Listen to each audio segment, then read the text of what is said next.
And today I'm going to show you how to share your iPhone or iPad screen on a Google Meet video call. Now to do this, you'll need an iPhone or iPad running at least iOS 12 or anything higher and someone to video call with. So let's get things started.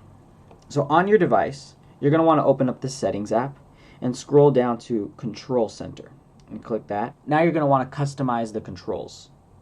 You're going to scroll down and add in screen recording as an option, and if it's already there, perfect. You don't need it. You can skip this step. And once we're done with that, you can exit out of the Settings app and open up your Google Meet app. And from this, I'm going to join a call, and now you can see my call here.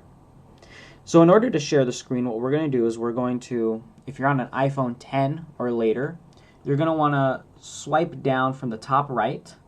Or if you're on an iPhone 8 or lower, you're going to want to swipe up from the bottom. But I'm on an iPhone 10, so I'm going to swipe down from the top. So you want to swipe down. You want to press hard on this screen recording dot.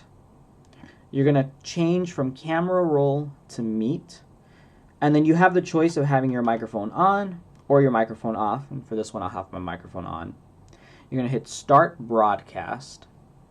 And then you're going to see the countdown go, and you want to wait till the countdown's over. Then you can click anywhere else again, and now you're sharing your screen. So I'll show you an example. I'm just going to open up a game. Now there is a bit of a lag, maybe half a second or so, but that's how you share your screen on a Google Hangouts video call. And when you're done, you can hit this red button in the top corner. You can click Stop Broadcast.